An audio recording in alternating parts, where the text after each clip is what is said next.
अस्सलामुअलैकुम दोस्तों, तुसीं वेख रहे हो मेरा पंजाब टीवी। तो मैं तुहाडा मेज़बान मुहम्मद लतीफ़ खरल। दोस्तों, सब तो पहले अपने चैनल करो सबसक्राइब ते नाल ही बैल आइकन करो प्रेस ताकि साडी हर नई आने वाली वीडियो का नोटिफिकेशन सब तो पहले तुहाडे वीरां तक पहुँचे। दोस्तों, रोज़ाना की निस्बत अज भी तुहाडा वीर तुहाडे वास्ते एक गाय की वीडियो लैके हाजिर होया। उम्मीद करांगे भरावां नूं ये वीडियो पसंद आवेगी। साडी लोकेशन है तहसील अरीवाला, ज़िला पाकपतन शरीफ। अरीवाला तो असीं तकरीबन 10 किलोमीटर के फासले ते खड़े हैं। सब तो पहले हुण कैमरामैन तुहानूं गाय दिखांदा, बाकी करांगे गल्लां मालक नाल।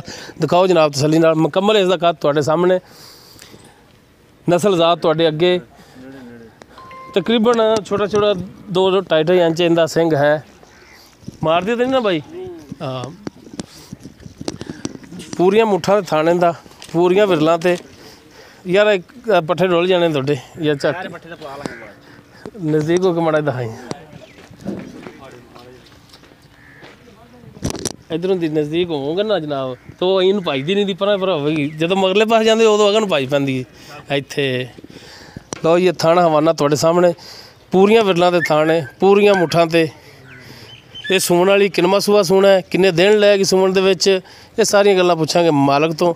लो जी जनाब कैमरामैन करा दिओ तसल्लियां।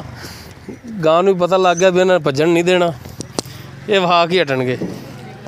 ये जनाब इनूं माड़ा टोर के भी दिखाना है ते लेकिन काबू करके रखा जे कि भज्जे ना मतलब तेरे मगर होइए असीं भी जुत्तियां ला ते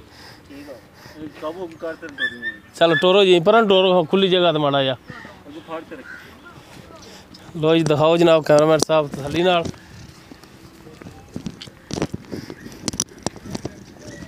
लो जी पिछे लो, बस लो जितों छड्डिया है उत्थे बन्नो इनू।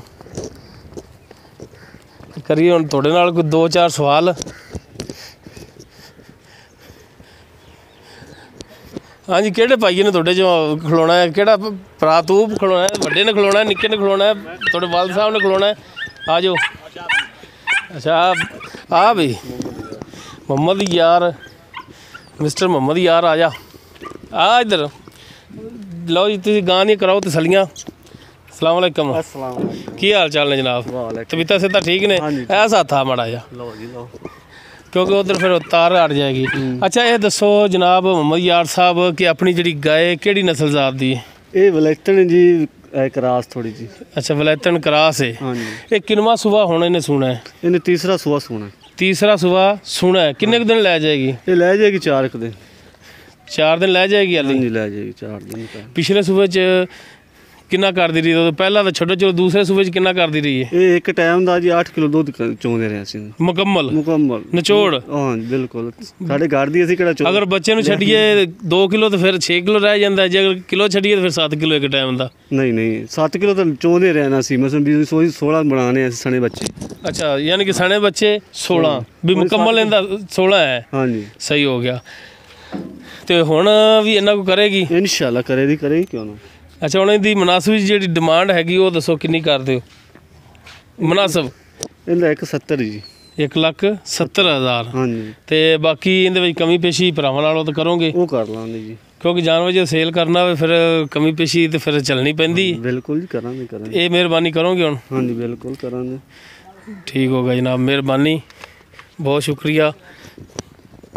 तो दोस्तों उम्मीद करांगे तुहानूं साडी अज दी वीडियो पसंद आवेगी। अगर साडी वीडियो पसंद आवे इन लाइक करना, शेयर करना और अपने कमेंट्स का इजहार करना। साडा व्हाट्सएप नंबर 0321 57 29 251। इस दे नाल ही अपने मेज़बान मुहम्मद लतीफ़ खरल दिओ इजाज़त। इंशाअल्लाह मिलांगे अगली वीडियो च। अल्लाह हाफ़िज़।